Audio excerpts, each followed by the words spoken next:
saludo al inicio de esta entrega diaria de información y de noticias para ustedes. Empezamos las tardes con Noticias 7 de Ecuador TV con un resumen de lo más importante de la ciudad, del país y del mundo para ustedes. El pico y placa de hoy jueves 14 de agosto es para los vehículos cuya identificación termina en los dígitos 7 y 8. 7 y 8. Y rige en los horarios de 6 de la mañana a 9:30 horas y desde las 16 a las 20 horas. Vale decir, en la tarde, y qué es lo que está vigente, 16 a 20 horas los dígitos 7 y 8.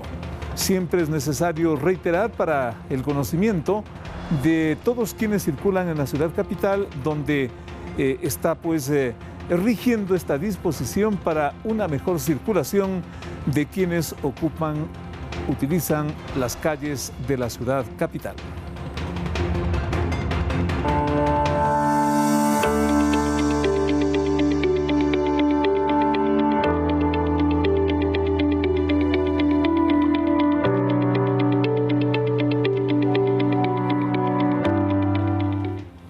Vamos con la información. La Corte Constitucional recibió 4 propuestas de preguntas para la consulta popular que impulsa el gobierno.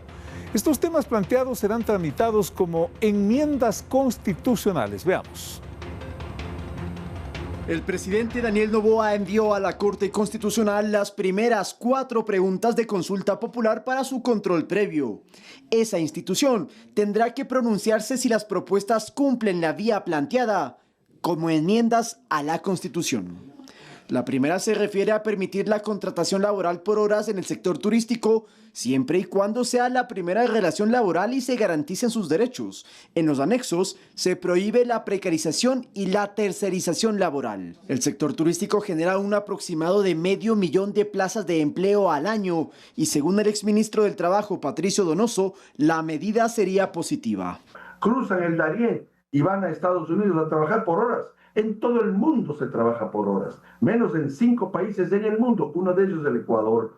La segunda pregunta es acerca de reducir el número de asambleístas. El Parlamento actualmente está compuesto por 151 legisladores, lo que equivale a 8,6 millones de dólares anuales en salarios, sin contar viáticos, décimos y otros rubros que le cuestan al Estado. En los anexos se propone bajar de 15 a 10 asambleístas nacionales, uno por cada una de las 24 provincias y uno más por cada 400,000 habitantes, junto a una nueva forma de elección de asambleístas de regiones, distritos metropolitanos y del exterior. La tercera pregunta es de suprimir el Consejo de Participación Ciudadana y Control Social para que sea la Asamblea Nacional que mediante ternas y una comisión calificadora designe a los mejores perfiles o mejores puntuados para ocupar la máxima autoridad de entidades como la Fiscalía, Contraloría, Superintendencias o el CNE.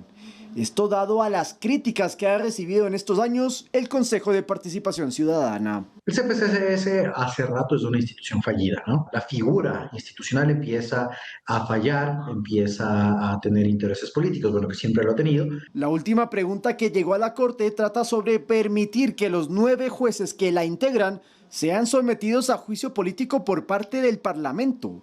Los anexos aclaran que su interpelación solo será posible por incumplimiento de funciones, como la violación flagrante de los deberes y atribuciones a su cargo, sentencias ejecutoriadas por cometimiento de delitos o por arrogación de funciones, y no por la discrepancia en decisiones jurídicas. Los jueces de la Corte Constitucional son, hasta el momento, las únicas autoridades del Estado no aptas para juicio político. Que no puede ser que haya un grupo de intocables.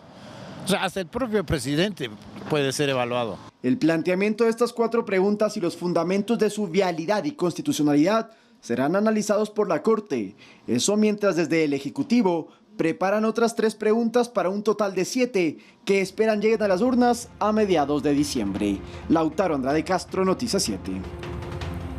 En la función legislativa hubo reacciones ante las preguntas enviadas por el Ejecutivo. Escuchemos entonces la opinión de legisladores de distintas bancadas sobre las propuestas de enmienda a la Constitución que plantea el presidente de la República.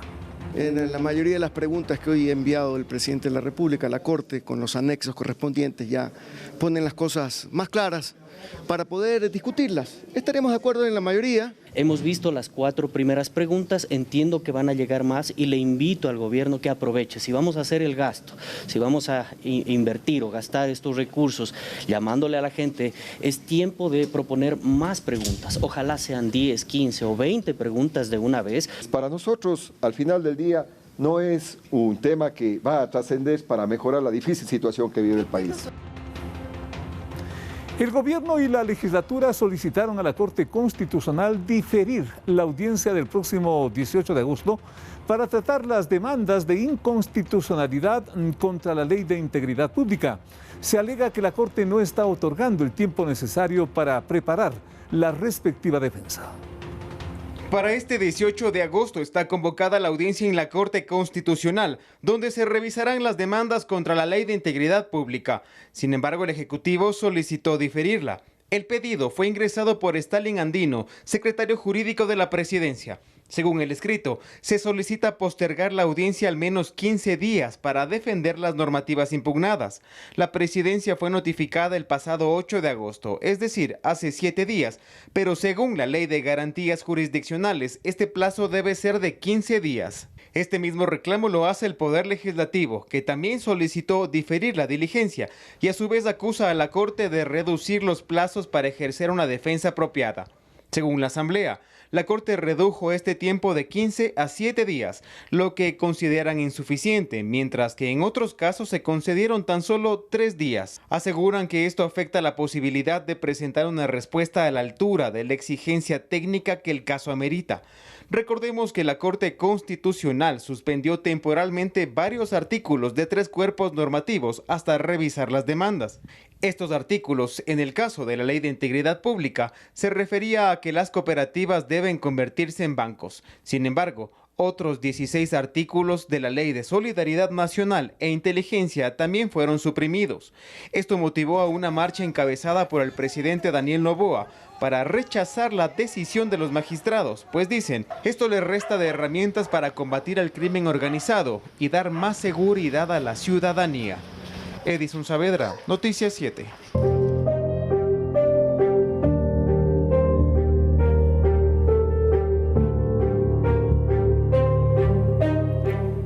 Varios asambleístas insisten en ir al lugar para investigar el estado de los hospitales de la red pública de salud del país. Algunos dicen tener reportes de las respectivas casas de salud de sus provincias. La idea inicial fue que los legisladores verifiquen en territorio la condición de las casas de salud en cada una de sus provincias. Pese a que se estableció la suspensión de las sesiones de comisiones para que los parlamentarios se dediquen a esta tarea, algunos de ellos comenzaron a recibir los reportes de los hospitales de sus localidades. Yo soy de la provincia del Cañar. Todos los días tengo denuncias permanentes. Ayer me denunciaron sobre la falta de medicamentos en el hospital del Cantón Cañar. El día de hoy me acaban de informar de que las ambulancias no están operando adecuadamente dentro de la red de los hospitales del cantón de la provincia de Cañar. Lo que deben constatar los legisladores es que los pacientes y sus familiares reciban un trato digno, que los hospitales cuenten con los equipos óptimos y entreguen los insumos a sus pacientes y que las áreas de neonatología operen bajo protocolos estrictos y actualizados para la seguridad y bienestar de los recién nacidos. Juan José Reyes, presidente de la Comisión de Salud de la Asamblea, detalló en Noticias 7 la finalidad de esta tarea que tienen por delante los parlamentarios. Los 151 asambleístas no perdemos rol de fiscalización y cada uno tiene las competencias de fiscalizar. Ahora bien, habiendo dicho esto, eso es como legislador. Como comisión se tratan procesos de fiscalización macro. Claro. Y nuevamente, el de nosotros inició hace ya mes y medio, pero nosotros, asambleístas de Acción Democrática Nacional, por supuesto estaremos desplegados no solo en el hospital universitario, en otros hospitales, para conocer la realidad de lo que está sucediendo en el país. Los legisladores tienen una semana para entregar sus informes que pasarán al Ministerio de Salud para que tome los correctivos que sean del caso. Javier Ceballos, Noticias 7. Mientras la Comisión Legislativa de Desarrollo Económico aprobó el informe para primer debate de la posible ley de transparencia social presentada por el gobierno, el proyecto es económico urgente y el cuarto enviado con ese carácter. Lo medular de la norma contempla la regulación y clasificación de las organizaciones de la sociedad civil, transparentar el manejo de sus recursos y establecer una distribución de sus utilidades. El informe aprobado en la Comisión de Desarrollo Económico contiene 16 artículos, 6 disposiciones generales, 4 transitorias, 4 disposiciones reformatorias y 3 finales. Esta mesa legislativa estableció, entre otros aspectos, que la Superintendencia de Economía Popular y Solidaria será la entidad encargada de la vigilancia, auditoría, intervención, control y supervisión de las organizaciones sociales sin fines de lucro. Hay estimados de que hay fundaciones que reciben entre 10 a 15 millones de dólares, en total se superan los 300 millones de dólares. Hay otro dato también alarmante que nos dice que se han reportado 600 millones de dólares en operaciones inusuales. La propuesta legal incorpora una clasificación de estas organizaciones según su nivel de riesgo, bajo criterios como el volumen de recursos administrados, origen de los fondos, sean nacionales o internacionales, públicos o privados, el alcance territorial de operación, así como el número de beneficiarios o impacto social declarado. Este derecho colectivo a tener nuestra propia autonomía, a administrar nuestros propios recursos y sobre todo el de autodeterminación que nos dice que nosotros somos los que, o los pueblos indígenas y afros y montubios son los que deciden su desarrollo económico, social y político, no puede pasar por un control de estos tipos de normas. Ahí más bien estamos conversando, discutiendo las propuestas que se van a ir entregando. Fundaciones, ONGs y demás entidades de esta índole deberán registrarse en el Sistema Único de Información de las Organizaciones Sociales sin fines de lucro y se incorpora la figura de retención de fondos en casos en los cuales la autoridad detecte posibles casos de operaciones o procesos de lavado de activos, financiamiento del terrorismo o fraude. En un contexto en donde el narcotráfico, la corrupción y la evasión han generado y generan miles de millones de dólares, y pues que intentan insertarse en la economía nacional. El primer debate del proyecto de ley de transparencia social se daría la próxima semana. La norma como tal debe ser analizada en su totalidad en el Parlamento hasta el 28 de agosto. Javier Ceballos, Noticias 7. El presidente Daniel Noboa hizo 4 designaciones de nuevos embajadores de este país. La presentadora de noticias, exparlamentaria andina Patricia Terán, será embajadora en Australia, mientras el exdirigente social cristiano Pascual del Ciopo cambia de la embajada de Qatar a la de Panamá. El diplomático de carrera Diego Morejón va a la recientemente creada embajada del Ecuador en Marruecos y el presentador de temas económicos Vicente Albornoz es designado a la embajada en Alemania. Los cambios y las designaciones constan en un decreto hecho público esta víspera.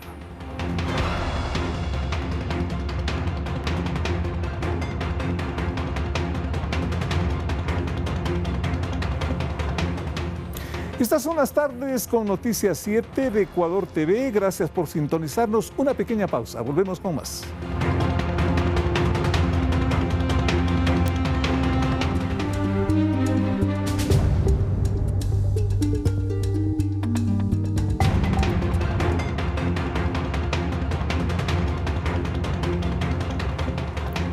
Más información. El ministro del Interior y el comandante de policía lideraron el operativo Apolo 6, ejecutado en la provincia de El Oro. La intervención enfrentó a 2 grupos de delincuencia organizada y entre los detenidos está un objetivo de intermedio valor. El movimiento policial empezó en horas de la madrugada. 200 uniformados de los ejes de investigación, inteligencia y grupos tácticos intervinieron 5 sectores de la ciudad de Machala, provincia del Oro, para neutralizar el accionar de 2 grupos armados organizados y combatir sus acciones delictivas como sicariato y extorsiones. A los grupos delictivos Los Lobos y Saubox. Esto es en Puerto Bolívar, Catias, Wilson Franco, Nuevo Filo y Cristo de Consuelo. Los agentes policiales realizaron 25 allanamientos que dejaron 13 aprehendidos en flagrancia y 2 detenidos con boleta, entre ellos alias Joker, un objetivo de intermedio valor y presunto responsable de la muerte de José Javier B., alias Romario, cabecilla de un grupo delictivo organizado. Según el ministro del Interior, este sujeto ya fue detenido en abril de este año, pero un juez lo liberó el mismo día. Autor del asesinato de alias Romario, cabecilla de los Saubox que tenía y lideraba el sector de Puerto Bolívar. Entre los indicios que dejó el operativo Apolo 6, 5 armas decomisadas, entre ellas un fusil de uso militar, 76 cartuchos de diferente calibre, 6.000 dosis de alucinógeno, 9 motocicletas con reporte de robo recuperadas, así como 2 vehículos en parecida situación. Vamos a combatir a la delincuencia, no vamos a descansar y lo estamos demostrando. A lo que se suma un centro clandestino de monitoreo equipado con 12 cámaras de vigilancia para seguir el movimiento de los agentes de la fuerza pública. Iván Casamen, Noticias 7. Mientras tanto, las Fuerzas Armadas dejaron el control de 8 centros carcelarios y entregaron la seguridad interna y externa a la Policía Nacional. Según información del bloque de seguridad, los militares continuarán temporalmente en 11 centros penitenciarios del país. Luego de 1 año 7 meses de estar al frente de 19 cárceles del país, uniformados de las Fuerzas Armadas iniciaron su salida de los centros penitenciarios. El proceso empezó el pasado domingo 10 de agosto. El control de la seguridad interna y externa de 8 centros de privación de la libertad pasaron a la Policía Nacional. El SNAI ahora pertenece al Ministerio del Interior. Las 8 cárceles de las que salen los militares son Archidona en el Napo, Regional de Cotopaxi, Jipijapa en Manabí, Santo Domingo de los Áchilas, Quevedo en Los Ríos, El Turi en Azuay, Machala en El Oro y Loja. Y hemos dividido el sistema penitenciario. Esto es, 5 cárceles del país van a ser manejadas la seguridad por las Fuerzas Armadas y 8 cárceles del país por Policía Nacional. Personal de las Fuerzas Armadas ingresó a las cárceles del país para tomar el control de la seguridad desde el 9 de enero del año pasado. Ese día el presidente de la República, Daniel Noboa, decretó el estado de excepción y declaró conflicto armado interno en el país. El gobierno justificó la decisión con informes de inteligencia que señalaban a las prisiones como centros de operaciones de los grupos criminales. Este es un proceso que estamos llevando de forma ordenada para poder hacer los relevos de instituciones.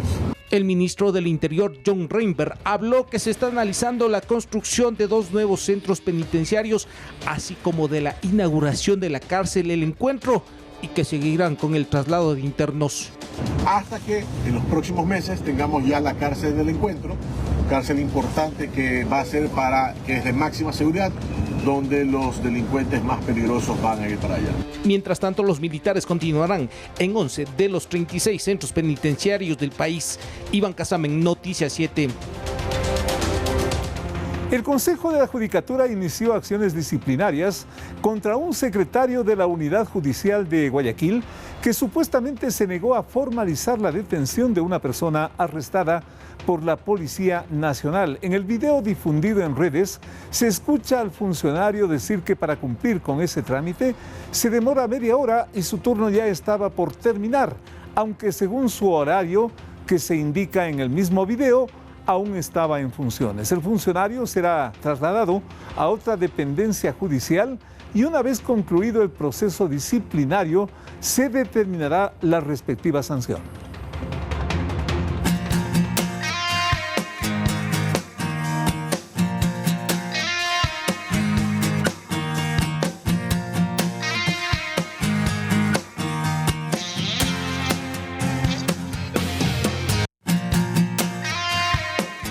El Ministerio de Educación abrió una nueva convocatoria para la contratación de docentes y psicólogos. Ambos procesos aplican para el régimen Costa Galápagos y el régimen Sierra Amazonía.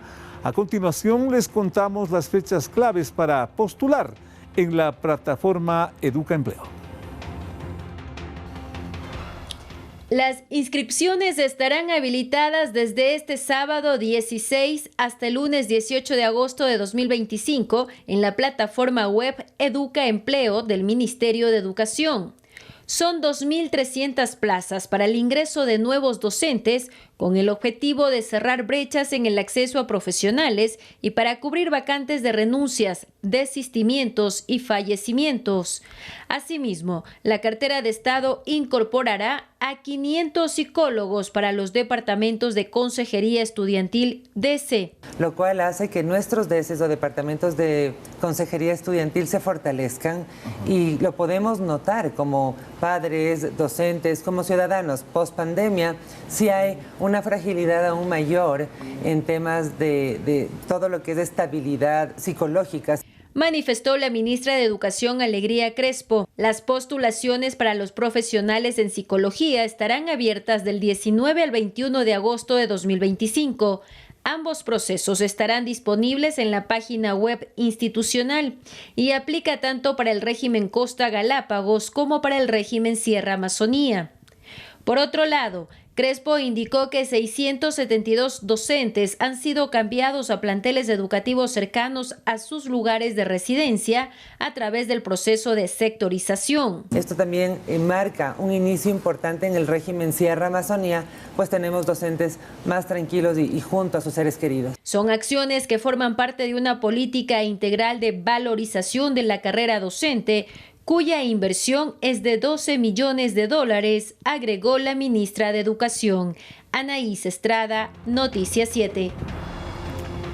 Y para conmemorar el Día Internacional de los Pueblos Indígenas y el Día Nacional de la Cultura, la Vicepresidencia de la República organizó el desfile Esto es Ecuador, una mirada hacia los pueblos y las nacionalidades indígenas a través de la moda.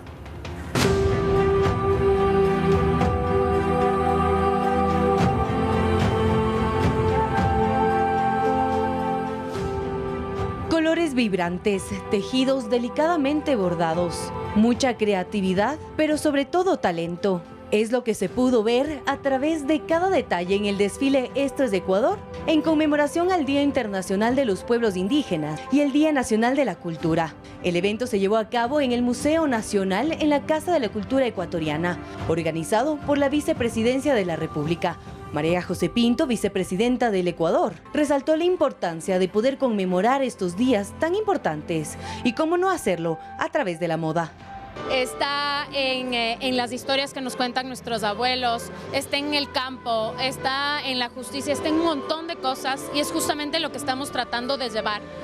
La moda es súper visual, es mucho más fácil acordarnos y lo que queremos es que cada uno sepa de dónde viene cada traje. En el encuentro también hubo una feria de emprendimientos. Encantada de ver las cosas maravillosas que tenemos en el país y esos emprendimientos y cómo podemos seguir apoyando justamente para que esos emprendimientos sigan creciendo. Desfilaron 14 pueblos y nacionalidades, con sus trajes típicos realzando cada uno de sus detalles.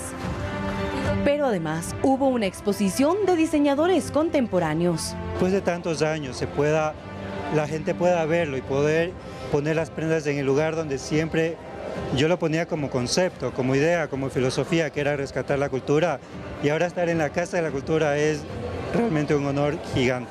Para los asistentes de este evento no solamente realza la belleza, sino también nos conecta con nuestras raíces. Y que esto nos aporta esencia, raíces, cultura. Tienen que seguir existiendo estos espacios para seguir festejando esta fiesta de la cultura artística y ecuatoriana, ¿no? Sin duda alguna, todo lo que se vio esta noche grita, esto es de Ecuador. Manuela Bedón, Noticias 7.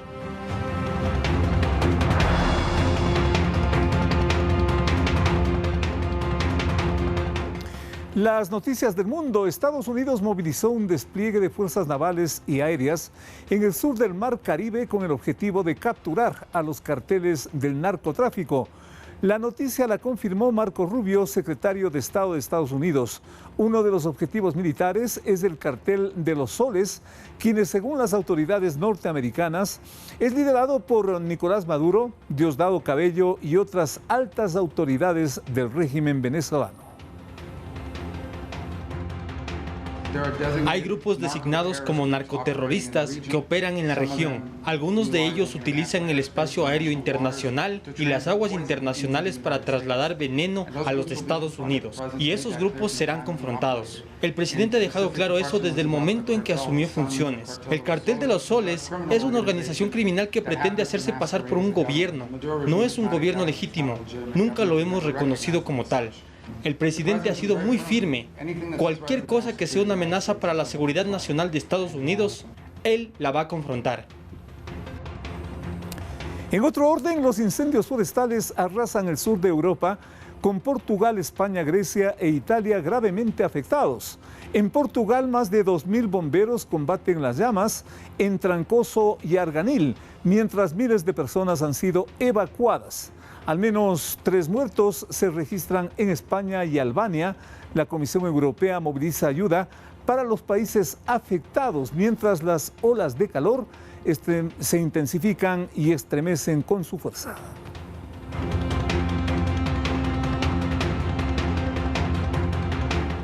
Amigos, nos estamos despidiendo, agradeciéndoles por su sintonía. Dios mediante, hasta mañana.